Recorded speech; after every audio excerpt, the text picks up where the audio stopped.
안녕하세요. 데일리 이스트 이슈. 오늘은 쓰레기 식민주의를 아시나요? 유럽 플라스틱 폐기물 터키와 베트남으로 수출한다는 소식입니다. 영국, 독일, 프랑스 등 유럽 선진국들은 플라스틱 오염 문제 해결에 적극적으로 나선 나라들 중 하나입니다. 그러나 플라스틱 폐기물, 그 중에서도 가장 분류가 힘든 혼합 플라스틱은 환경 관련 규제가 느슨한 국가로 보내 녹이거나 버리거나 태우는 것으로 확인됐습니다. 환경보호단체인 그린피스 영국 사무소는 트래시드 보고서를 통해 터키 남부에서 영국과 독일 슈퍼마켓의 식품 포장재와 비닐봉지 등이 불타고 있는 모습을 공개했습니다. 혼합 플라스틱은 일반적으로 병이나 포장 같은 가정 쓰레기를 포함하기 때문에 업계에서 가장 더럽고 가장 바람직하지 않은 폐기물로 여겨집니다. 독일은 3년 전 세계경제포럼에서 세계 최고의 재활용 국가로 선정된 바 있습니다. 그러나 연간 평균 100만 톤의 플라스틱 폐기물을 터키, 그리스, 베트남으로 수출하는 것으로 알려졌습니다. 세계 최고의 재활용 국가이자 플라스틱 폐기물 최대 수출국이기도 한 것입니다.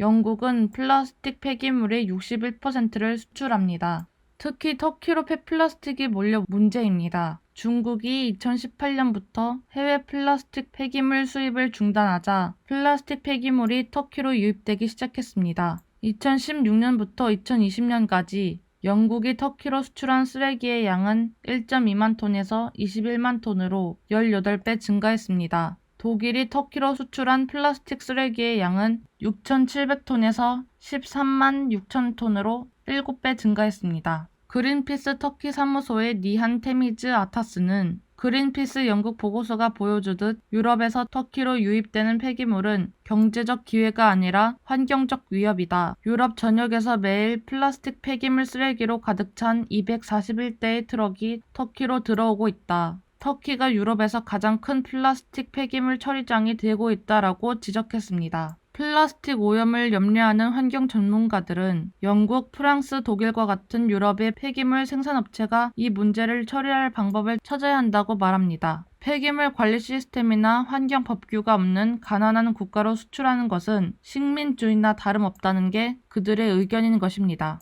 지난 5월 그린피스 조사 이후 터키는 모든 플라스틱의 수입을 잠시 금지했습니다. 터키 외무부는 독일에 연락해 컨테이너 반환을 요구했습니다. 그러자 독일 폐기물 컨테이너 중 일부가 갑자기 베트남으로 재수출됐습니다. 베트남과 터키는 2018년 중국의 폐기물 수입 금지 결정이 세계 무역의 분수령으로 판명된 후 플라스틱 폐기물이 급격히 증가한 나라입니다. 예일 대학의 환경연구원이자 플라스틱 폐기물 지도를 편집하는 팀의 일원인 매튜 고드는 보스니아를 포함해 태국, 루마니아, 말레이시아 등 늘어난 국가의 수에 놀랐다고 말했습니다.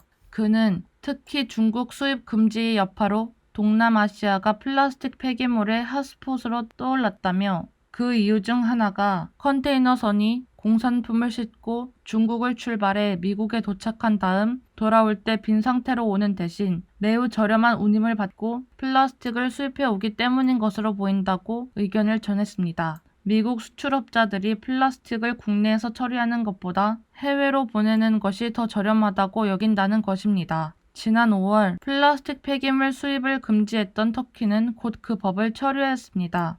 플라스틱 폐기물 수입이 중심지인 아다나의 지역 플라스틱 거래자 연합은 터키 대통령 레제프 타이이프 에르도안에게 공개 서한을 써 업계가 계속될 수 있게 해달라고 간청했습니다. 그 결과 플라스틱 폐기물을 위한 새로운 투기장이 잠시 잠잠했다 다시 생겨나고 있는 것으로 알려졌습니다. 오늘의 데일리 이슈 여기까지 하겠습니다. 감사합니다.